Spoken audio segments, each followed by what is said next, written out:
Hey, we're talking about becoming storytelling leaders and the power of story to shape and build and drive team culture. Today, the focus is going to be on vision stories. We're talking about Campfire Stories. I already did a post on that. We'll be talking about iconic stories that capture the heart of an organization or a value or something we're trying to uphold. And personal stories also are really powerful to use as a leader. But in this session, talking about vision stories. Vision stories paint a picture of a future or of something we'd like to be like, or something we can see out there that we say, I aspire to that.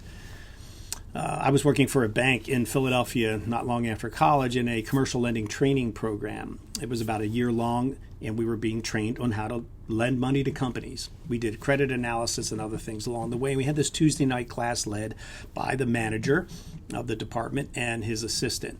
This was Tom and his assistant, Linda. And one of the Tuesday nights, about 5 weeks into it, we got to a question in our curriculum that we were working through. And these were days when you could smoke in a meeting like that. And he had a cigarette and he said,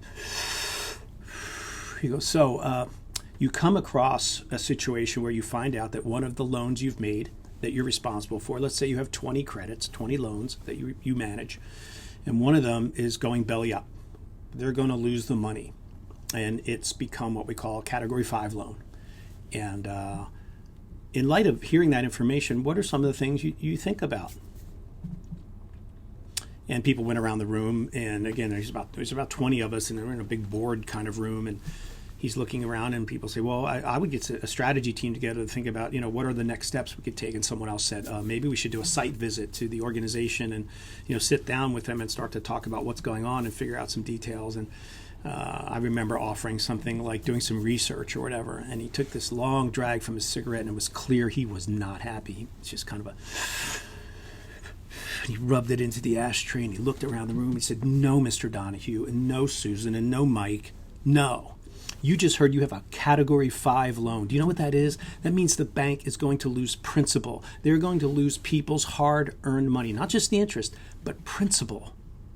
A doctor working hard, a teacher, a bricklayer is coming in and they're depositing money and they're giving us their money as a sacred trust, and we've lent it out to earn income for us and for them, and we've lost it. We stand in danger of losing their money. Do you see that? This cannot happen. No, you don't have research meetings and site visits. You drop everything and you put all of your attention on this credit. I don't care if it's 4:30, 5 o'clock in the afternoon. You're going to stay and you're going to work into the wee hours of the night and start to figure out what to do with this. You're going to forget all your other loans for a moment. This is the only thing that matters. And I'll tell you what, that it sunk into us. Suddenly we all sat there, wide-eyed, us young trainees. And what was he doing? He wasn't just saying, hey, this is dangerous. He painted a picture for us. He gave me a picture, and I could see a doctor sort of in his sort of lab coat. I could picture a teacher. I could picture a hardworking bricklayer or whatever standing there and depositing their money in the bank and trusting the bank to do something with it, and knowing that we had this sacred trust and now we were breaking it. So vision stories, even that little vignette he told, it was something that gave us a picture of a reality. And here's what vision stories do. First of all, they're vivid. They're very rich in color and imagery, so that you can kind of picture. You can see the room, or you can see a person, or you can see the setting.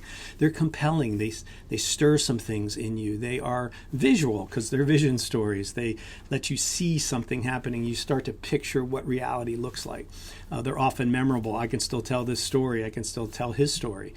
Even today, after decades, it really sinks in. And they move us to action. And I remember feeling there, you know what? I am not going to lose this bank's money. I'm going to watch my loans well. And when one starts to go bad, I'm going to be all over it to make sure these people who trust us with their cash are honored and our bank does well. So that's a vision story. And we'll keep talking about the storytelling leader in some other sessions.